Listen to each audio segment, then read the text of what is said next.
Hello students, मेरा नाम है अरुण शर्मा। आप सभी का अरुण कोचिंग क्लासेस में बहुत बहुत स्वागत है। आज मैं आपको पढ़ाऊंगा पार्टनरशिप ऑर्गेनाइजेशन के बारे में। पार्टनरशिप क्या होती है। पिछले जो है वो लेक्चर में मैंने आपको सोल ट्रेड के बारे में बताया था। हम पढ़ रहे हैं +1 कॉमर्स बिजनेस स्टडी। बच्चों, आज पार्टनरशिप को शुरू करेंगे हम। आप सभी का स्वागत है Arun coaching classes commerce with math में। मेरी आपसे रिक्वेस्ट है, अगर आप इस चैनल पर नए हैं तो चैनल को सब्सक्राइब जरूर करना, बेल आइकन को प्रेस करना, वीडियो को लाइक करना, शेयर करना, कमेंट करना ना भूलना। ठीक है, ओके जी। तो देखिए यहाँ पे क्या बोला गया है। It has generally been observed that whenever some new system starts its basis happens to be the limitations of old system. ठीक है, it is because of the limitations of sole trade like lack of capital, limited managerial capability. ठीक है, that partnership forms of organization came into existence. तो यहाँ पे क्या बोला गया, देखिए जब भी कोई नया सिस्टम स्टार्ट होता है तो उसका बेस क्या है। उसका बेस ये है, वो नया सिस्टम स्टार्ट क्यों हुआ है, क्योंकि पुराने सिस्टम की कुछ अपनी लिमिटेशंस थी। जैसे कि सोल ट्रेड की लिमिटेशंस यहाँ पे बताई गई, जैसे कि कैपिटल की कमी है ना, लिमिटेड जो है मैनेजरियल कैपेबिलिटी। ओके, तो तभी जो है वो पार्टनरशिप ऑर्गेनाइजेशन क्या हुई, वो एग्जिस्टेंस में आई है। The sole trader establishes his trade in the beginning as a single individual। आप सबको पता है कि जो सोल ट्रेड बिजनेस होता है उसमें एक सिंगल इंडिविजुअल ओनर होता है ना। सिंगल इंडिविजुअल जो है वो क्या करता है, ट्रेड को एस्टेब्लिश करता है ना, व्यापार चलाता है। When his business starts expanding, his appointments a manager in order to increase the managerial capability and manage his finance by taking loan. However, when a sole trade enterprise expands beyond limits, in that case management and finance both appear to be insufficient।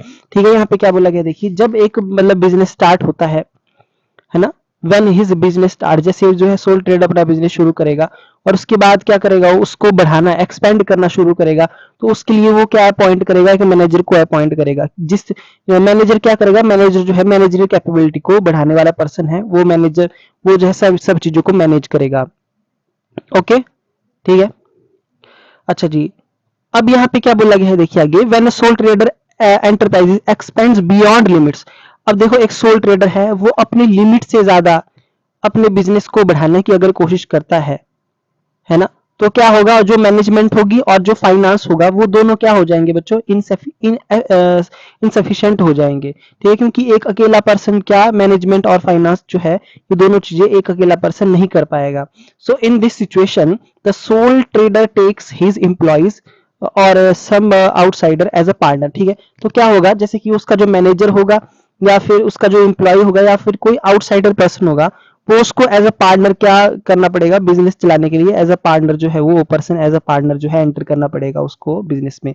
So the ownership of business does not remain confined to one, है ना, individual, but gets divided between various person. तो क्या होगा, जैसे कोई और person, कोई employee या कोई आउटसाइडर पार्टनर बन जाएगा बिजनेस में, तो क्या होगा, तो एक पर्सन जो होगा वो जो है वो क्या होगा, एक पर्सन के हाथों में जो है वो ओनरशिप नहीं रहेगी बिजनेस की। ठीक है, ओनरशिप जो है वो डिवाइड हो जाएगी वेरियस पर्सन्स में। ठीक है, जितने पार्टनर होंगे उन सबके पास ओनरशिप आ जाएगी। So in this way another form of business organisation that is partnership organisation is born. तो इसी तरीके से जो है वो पार्टनरशिप ऑर्गेनाइजेशन का जो है जन्म होता है। आई होप आपको ये पैराग्राफ जो है मतलब ये समझाने के लिए है कि इस चैप्टर में क्या है बच्चों। ठीक है, ओके। अब जो है असली जो है आपका यहाँ से शुरू होता है कि मीनिंग ऑफ पार्टनरशिप की, पार्टनरशिप है क्या। Okay, partnership means that form of organization. Partnership जो है वो बिजनेस ऑर्गेनाइजेशन की एक ऐसी फॉर्म है जिसमें टू और more than two persons willingly join hands and agree to run some lawful business. देखिए बच्चों, कुछ बातें ध्यान से सुन लीजिए। यहाँ पे बोला गया है कि जिसमें दो या दो से ज्यादा पर्सन विलिंगली यानी कि अपनी मर्जी से क्या करते हैं, ज्वाइन हैंड्स, हाथ मिलाते हैं। ठीक है, क्यों हाथ मिलाते हैं, किसी लॉफुल बिजनेस को रन करने के लिए, किसी लॉफुल बिजनेस को चलाने के लिए वो इकट्ठे हुए हैं। ठीक है, जैसे कि आप यहाँ पे देख सकते हैं डायग्राम में बताया गया है, ये है बिजनेस पार्टनरशिप के बारे में। अच्छा जी, और एक तो अपनी वो मर्जी से जो है वो क्या हुए हैं, किसी ने उनको बाध्य नहीं किया है, ठीक है, किसी ने उनको जो है वो जोर जबरदस्ती फोर्स नहीं किया है। दूसरा, वो जो बिजनेस चलाएंगे वो लॉफुल होगा। सो दे ऑल इन्वेस्ट कैपिटल, तो चाहे 2 पार्टनर है, 3 पार्टनर है, 4 पार्टनर है, सभी कैपिटल इन्वेस्ट करेंगे बिजनेस में। Make use of collective managerial ability, ठीक है, और जो है वो अपनी सामूहिक मैनेजरियल एबिलिटी का यूज करेंगे और प्रॉफिट और लॉस को शेयर करेंगे बिटवीन देमसेल्फ। आई होप आपको जो है ये अंडरस्टूड हो गया होगा। तो यहाँ से आप जो है पार्टनरशिप का मीनिंग जो है वो लर्न कर सकते हैं। आई होप आपको ये समझ में आ गया होगा। उसके बाद है डेफिनेशंस, यहाँ पे बहुत सारी दी गई हैं, तो मैं आपको सुजेस्ट करता हूँ कि जो सेकंड डेफिनेशन है बहुत इंपॉर्टेंट है, आगे जाके बड़ी क्लासों में भी आपको ये मतलब काम आएगी। इंडियन पार्टनरशिप एक्ट 1932, याद रखना बच्चों, जो भारतीय जो पार्टनरशिप एक्ट है वो 1932 है, और इसका जो सेक्शन 4 है उसमें दी गई है पार्टनरशिप की definition. Partnership is the relation between persons who have agreed to share the profits of business carried on by all or any of them acting for all। ठीक है, तो पार्टनरशिप जो है वो पार्टनरशिप जो है वो पर्सन्स के बीच में एक ऐसा रिलेशनशिप है जिसमें पर्सन एग्री हुए हैं किसी बिजनेस को चलाने के लिए और उसके प्रॉफिट को आपस में बांटने के लिए। ठीक है, और वो जो बिजनेस है वो किसके द्वारा चलाया जाएगा, कैरिड ऑन बाय ऑल, या तो सभी के द्वारा, और any of them acting for all, या फिर किसी एक पर्सन के द्वारा सबके बिहाफ पे, जो सबके बिहाफ पे एक्ट कर रहा है पार्टनरशिप में, है ना। तो ये डेफिनेशन बहुत इंपॉर्टेंट है। बाकी यहाँ भी देख सकते हैं आप, यहाँ भी वही डेफिनेशन दी गई है टूल किट में जो मैंने आपको यहाँ पे पढ़ाई है। ठीक है, आगे देखिए, अब आगे चलते हैं। On the basis of above definition, जो हमने यहाँ पे डेफिनेशन पढ़ी, ठीक है, सेकंड वाली बहुत इंपॉर्टेंट है। तो हम it can be said that partnership, हम क्या बोल सकते हैं, partnership is a sort of agreement between 2 और मोर देन 2 पर्संस। ठीक है, तो हम बोल सकते हैं कि पार्टनरशिप क्या है, partnership is a sort of agreement, एक एग्रीमेंट है पार्टनरशिप, किसके बीच में, 2 या 2 से ज्यादा पर्सन के बीच में, ऑन द बेसिस ऑफ, जिसके बेस पर, विच दे डिवाइडेड, वो क्या करेंगे, डिवाइड करेंगे प्रॉफिट लॉस को, है ना, ऑफ सम स्टैट्यूटरी बिजनेस। ठीक है, किस बिजनेस का प्रॉफिट लॉस, जो लॉफुल होगा, जो स्टैट्यूटरी बिजनेस होगा। ठीक है, all those person who agree to run some business jointly or individually are called partner. देखिए बच्चों, जो पर्सन जो है इकट्ठे हुए हैं किसी बिजनेस को रन करने के लिए इंडिविजुअली इंडिविजुअली यानी कि पर्सनली, उनको क्या बोला जाएगा, पार्टनर बोला जाएगा। ठीक है, ओके, इंडिविजुअली, ओके, और जो कलेक्टिवली यानी कि सामूहिक रूप से, उनको क्या बोला जाएगा, फर्म बोला जाएगा सभी को। ठीक है, and the name under which they run their business is called name of the firm. ठीक है, और जिस name under which they run their business, ठीक है, जिस नाम के अंदर वो अपना बिजनेस चला रहे हैं उसको बोलेंगे नेम ऑफ द फर्म। तो बच्चों ये चीजें जो है वो पता होनी चाहिए। ठीक है, कि पार्टनरशिप बिजनेस में जो है वो इंडिविजुअली जो है वो पर्सन्स को पार्टनर बोला जाता है और कलेक्टिवली फर्म बोला जाता है, और जिसके नाम से जो है बिजनेस चल रहा है उसको बोलते हैं नेम ऑफ द फर्म। ठीक है, अच्छा आगे देखते हैं फीचर क्या है इसके। देखिए, इसके फीचर्स को डिवाइड किया गया है 2 पार्ट्स में। पहला है स्टैट्यूटरी फीचर्स। स्टैट्यूटरी फीचर्स मतलब ये कंपलसरी है बच्चों, ये होना जरूरी है पार्टनरशिप में। देखिए, पहला, मोर देन 1 पर्सन। आपको भी पता है कि एक अकेला पर्सन जो है वो पार्टनर नहीं बन सकता है, इसलिए जो है वो एक से ज्यादा पर्सन का होना जरूरी है। तो पार्टनरशिप नीड्स मिनिमम, देखिए मिनिमम कितने पर्सन चाहिए हमको, minimum 2 person, because a single individual can not be his own partner. Okay, so if in future the number of partners reduce to 1, देखिए अगर जो है वो फ्यूचर में पार्टनर जो है वो रिड्यूस होके 1 हो जाते हैं तो पार्टनरशिप इज ऑटोमेटिकली डिसॉल्व, तो पार्टनरशिप जो है अपने आप खत्म हो जाएगी। The number of partners can not be more than 50, देखिए, और मैक्सिमम कितने हो सकते हैं, 50 हो सकते हैं। If the number of partners get reduce to minimum 2, the partnership is declared illegal. ठीक है, देखिए यहाँ पे क्या बोला गया है, if the number of partners gets reduced to minimum 2, the partnership is declared illegal. Similarly, if the number of partners increases to more than 50, the partnership declare is illegal। ठीक है, अगर देखिए आपकी यहाँ पे जो है वो जो नंबर ऑफ पार्टनर्स रिड्यूस होके मिनिमम 2 हो जाते हैं, तब भी यहाँ पे बोला गया है कि पार्टनरशिप को इलीगल जो है घोषित कर दिया जाएगा। और इसी तरह सिमिलरली अगले 50 से ज्यादा हो जाते हैं पार्टनर, तब भी उसको इलीगल माना जाएगा। ठीक है, ओके, आई होप आपको समझ में आ गया होगा। उसके बाद है existence of business. The joining of two और more persons can be called partnership only when they are agree to run some business. ठीक है बच्चों, अगर दो या दो से ज्यादा पर्सन जो है बिजनेस किसी पार्टनर बन चुके हैं तो उनके मतलब बिजनेस मतलब उनको पार्टनरशिप तभी बोला जाएगा, जैसे दो या दो से ज्यादा पर्सन हैं, है ना, वो सामूहिक रूप से जो है किसी बिजनेस को अगर रन करना चाहते हैं तभी उनके बीच में क्या है, पार्टनरशिप मानी जाएगी। So it is very essential that business should be legal. और बिजनेस कैसा होना चाहिए, लीगल बिजनेस होना चाहिए, लॉफुल होना चाहिए, मैंने आपको बता दिया। ठीक है, मतलब बिजनेस का होना जरूरी है। ठीक है, अच्छा, जैसे दो या दो से ज्यादा पर्सन है, वो किसी जो है वो जैसे वो एनजीओ चला रहे हैं या फिर कोई सर्विस प्रोवाइड कर रहे हैं, दो या दो से ज्यादा पर्सन, तो वो जो है वो क्या नहीं है, वो बिजनेस नहीं है, इसलिए वो पार्टनरशिप नहीं मानी जाएगी, है ना। ओके, बिजनेस का होना जरूरी है, कॉन्ट्रेक्चुअल रिलेशनशिप होना चाहिए। Partnership comes into existence only on the basis of contract. तो कॉन्ट्रैक्ट के बेस पे ही जो है वो क्या होता है, पार्टनरशिप एग्जिस्टेंस करती है, जो भी कॉन्ट्रैक्ट साइन होता है पार्टनर्स के बीच में। ठीक है, it is important to have a contract between the partners, इसलिए कॉन्ट्रैक्ट का होना बड़ा जरूरी है। Those people who do not have a capability to enter into contract, जिन लोगों में जो है कॉन्ट्रैक्ट करने की कैपेबिलिटी नहीं होती है, कैन नॉट बिकम पार्टनर्स। ठीक है, जैसे कि माइनर, मेंटल अनसाउंड पर्सन, है ना, पागल कोई आदमी है, या फिर कोई person declared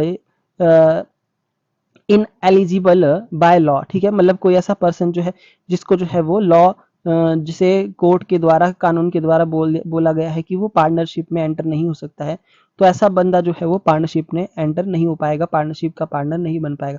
it is true that minor can be admitted as a partner. देखिए बच्चों, यहाँ पे सेक्शन जो 30 है 1932 1932 जो पार्टनरशिप एक्ट है उसका सेक्शन 30 है, उसमें बताया गया है कि एक पार्टनर जो है एडमिट हो सकता है एज अ पार्टनर, है ना, but his entry will not entitle him to be full fledge partner. ठीक है, बट मतलब उसको फुल फ्लेज पार्टनर नहीं बोला जा सकता है, वो सिर्फ और सिर्फ किसमें, प्रॉफिट में ही पार्टनर होगा, लॉस में पार्टनर नहीं हो सकता है। ठीक है, और एक माइनर जो है पार्टनर बन सकता है सेक्शन 30 के अकॉर्डिंग, 1932 एक्ट के अकॉर्डिंग। देखिए सेक्शन 30 सिर्फ प्रॉफिट में पार्टनर बन सकता है। ओके, अच्छा, उसके बाद profit motive and sharing of profit.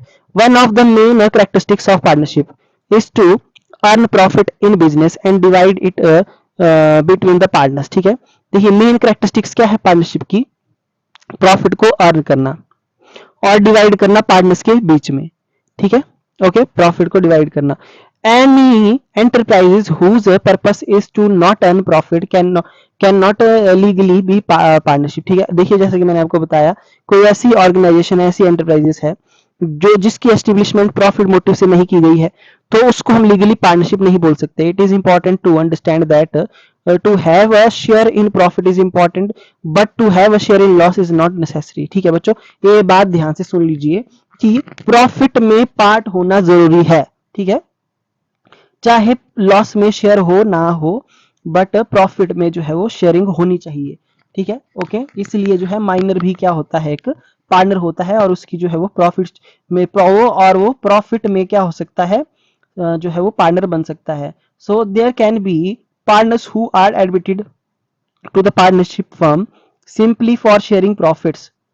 ठीक है, इसलिए हम मतलब बोल सकते हैं कि कोई भी पार्टनर जो एडमिट होता है पार्टनरशिप में वो प्रॉफिट शेयरिंग के लिए होता है। फॉर एग्जांपल जैसे कि minor partner only share the profits and not the losses. Okay, अच्छा, प्रिंसिपल एजेंट रिलेशनशिप होना चाहिए, प्रिंसिपल एजेंट रिलेशनशिप होना चाहिए। So this relationship means that just as an owner is responsible for any contract entered into by his agent, है ना, operating within the limits of his their authorities, similarly a partner can bind all the partners with his activities। तो देखिए यहाँ पे क्या बोला गया है, देखिए this relationship means principal agent relationship। This relationship means that just as an ownership is responsible। ठीक है बच्चों, कि जो आपकी ओनरशिप है वो रिस्पॉन्सिबल है किसी भी कॉन्ट्रैक्ट के लिए। Okay, contract entered into by his agent, या किसी एजेंट के द्वारा, या with in his statutory limit के द्वारा। मतलब बोलने का मतलब क्या है, देखिए बोलने का मतलब ये है कि एक जो पार्टनर होता है, सो बच्चों ये जो ये जो मतलब प्रिंसिपल एजेंट रिलेशनशिप वाली कैरेक्टरिस्टिक्स है बहुत जरूरी है ये। ठीक है, तो यहाँ पे बोला गया है कि एक पार्टनर क्या कर सकता है, अपने एक्ट से सभी पार्टनर्स को, अपनी एक्टिविटी से सभी पार्टनर्स को बाइंड कर सकता है, बाध्य कर सकता है, ठीक है। So in this way every partner plays a double role of an owner and an agent, ठीक है। तो मतलब एक पार्टनर ओनर भी हो सकता है और एजेंट भी हो सकता है, ठीक है। डबल रोल जो है उसका होता है पार्टनर का।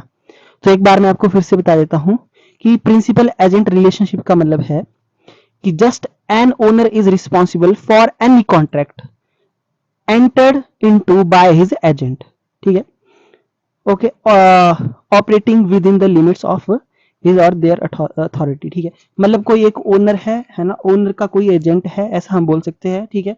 और एजेंट के द्वारा क्या किया गया है, कोई कॉन्ट्रैक्ट साइन किया गया है, ठीक है। उसकी अथॉरिटी जितनी उसको दी गई है, जितनी उसकी लिमिट्स है, उसके दायरे में रहते हुए उसने कोई कॉन्ट्रैक्ट साइन किया, ओके। तो ये जो चीज होगी ये और भी पार्टनर्स पर बाध्य हो जाएगी। सिंपली सी बात है कि एक जो पार्टनर होता है वो अपनी एक्टिविटी से दूसरे पार्टनर को बाइंड कर सकता है, ओके। इसलिए एक जो पार्टनर है वो ओनर भी होता है और एक एजेंट का काम भी करता है। बस इतनी सी बात है बच्चों, और ये फीचर्स जो होना बड़े इंपॉर्टेंट है एक पार्टनरशिप में, स्टैट्यूटरी फीचर्स हैं ये, ओके। इसका होना बड़ा इंपॉर्टेंट है। उसके बाद जर्नल फीचर्स कौन कौन से हैं, देखिए ये फीचर्स भी बड़े इंपॉर्टेंट है, आपको पता होने चाहिए। पहला अनलिमिटेड लायबिलिटी, जैसे कि मैंने आपको बताया था सोल ट्रेड के मामले में भी, देखिए अनलिमिटेड लायबिलिटी है वहां पे जो है।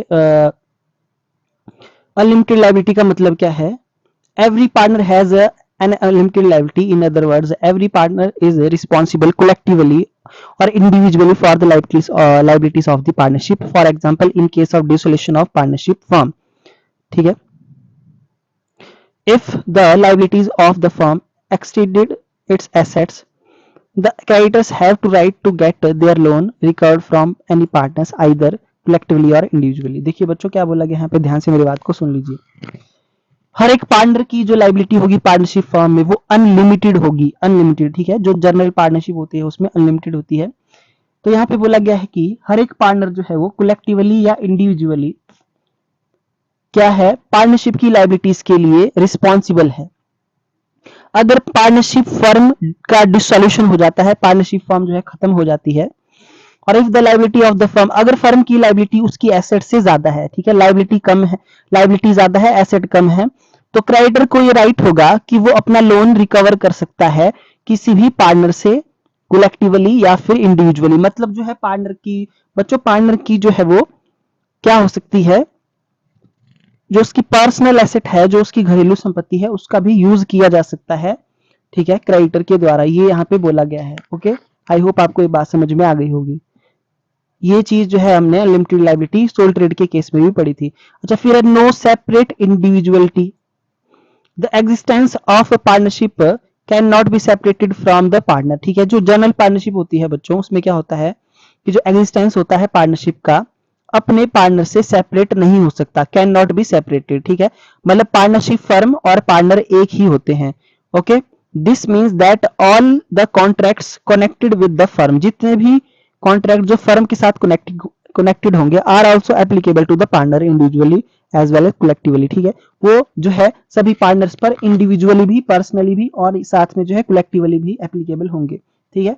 इस केस में जनरल पार्टनरशिप में जो फर्म होती है और जो पार्टनर होते हैं वो दोनों एक ही पर्सन होते हैं, ओके। अच्छा जी, utmost good faith, absolute faith between the partners is the foundation of any partnership, ठीक है। मतलब पार्टनर्स के बीच में क्या होना चाहिए, फेथ होना चाहिए, विश्वास होना चाहिए। यही जो है एक पार्टनरशिप, किसी भी पार्टनरशिप की फाउंडेशन है, ठीक है, विश्वास। In the absence of this characteristic there is no justification left to the partnership. Good faith here simply means that all the partners should give every type of information affecting the firm to one another, and if necessary will consult other partners before taking any decision and give a true account of all business deals done by any of them all, uh, uh, by any one of them। देखिए यहाँ पे क्या बोला गया है, all the partners should give every type of information affecting the firm to one another, ठीक है। मतलब कोई भी ऐसी इंफॉर्मेशन है जो इफेक्ट कर रही है फर्म को, वो सभी पार्टनर्स को क्या करना चाहिए, एक दूसरे को प्रोवाइड करना चाहिए इफ नेसेसरी, अगर वो जरूरी है तो, ठीक है। एक दूसरे को क्या करना चाहिए, कंसल्ट करना चाहिए किसी भी डिसीजन को लेने से पहले, ठीक है। और जो ट्रू अकाउंट है बिजनेस के, है ना, and give a true account of all the business deals done by any one of them, ठीक है। और जो भी मतलब अकाउंट्स की जो भी डील की गई है बिजनेस की, एक दूसरे को मतलब वो है वो ट्रू अकाउंट उसके बारे में बताना चाहिए, जो भी बिजनेस डील है उसके बारे में ट्रूली जो है बताना चाहिए, कुछ छुपाना नहीं चाहिए एक दूसरे से, ये है इसका मतलब, ठीक है। अच्छा, फिर restriction on transfer of interest, देखिए transfer of interest, it is clear that the basis of partnership is mutual faith, ठीक है, ये तो सबको पता है। No partner can transfer his interest, जो कोई भी पार्टनर है अपने इंटरेस्ट को ट्रांसफर नहीं कर सकता, जो भी उसका इंटरेस्ट है फर्म में, है ना, without the approval of all other partner, ठीक है, बिना और पार्टनर की अप्रूवल के उसको सबकी सहमति लेनी पड़ेगी। So all the remaining partners will be willingly to accept the new partner only when they find him trustworthy, ठीक है बच्चों। देखिए एक बात यहाँ पे बोली गई है, देखिए कि कोई भी जैसे नया पार्टनर आता है फर्म में, उसको हम एकदम से एडमिशन नहीं दे सकते हैं, ठीक है, नए पार्टनर को, जब तक कि सभी पार्टनर जो है अपनी जो है वो सहमति उस पर ना दे दें, ठीक है। जब तक कि और पार्टनर्स को ऐसा ना लगे कि ये नया पर्सन क्या है, फर्म के लिए ट्रस्टवर्दी है या नहीं है, उसके बाद ही डिसीजन लिया जाएगा, ठीक है। और एक बात यहाँ पे साफ बोल दी हुई है, ये ट्रांसफर ऑफ इंटरेस्ट पे क्या है, रिस्ट्रिक्शन है। आई होप आपको ये जो है कैरेक्टरिस्टिक्स और इसका मीनिंग जो है समझ में आ गया होगा। तो बच्चों देखिए आज के लिए इतना ही, है ना। और एक बात यहाँ पे क्या बोली गई है कि an important characteristics of partnership is that only an individual can be partner and not any firm और इंस्टीट्यूशन, ठीक है। इंडिविजुअली क्या है बच्चों, सिर्फ एक only an individual can be partner, ठीक है, नॉट एनी फर्म, कोई एक फर्म या फिर इंस्टीट्यूशन जो है पार्टनर इंडिविजुअली नहीं हो सकता है, ठीक है। एक आई होप आपको बात ये समझ में आ गई होगी, कोई भी फर्म या इंस्टीट्यूशन इंडिविजुअली पार्टनर नहीं बन सकता है, एक सिर्फ एक इंडिविजुअल पर्सन ही पार्टनर बन सकता है, आई होप, ठीक है। तो आज के लिए इतना ही, मीनिंग हो गया, कैरेक्टरिस्टिक्स हो गई, है ना। इस वीडियो को बार बार आप देखिए, मैं आपको गारंटी देता हूँ यहाँ से जो है आपका बड़ा अच्छा जो है एमसीक्यूज तो तैयार हो ही जाएंगे, और साथ ही साथ जो है आपको और चीजें भी लर्न हो जाएंगी। तो मेरे चैनल को सब्सक्राइब जरूर करना, बेल आइकन को प्रेस करना, वीडियो को लाइक करना, शेयर करना, कमेंट करना ना भूलना। Thank you so much.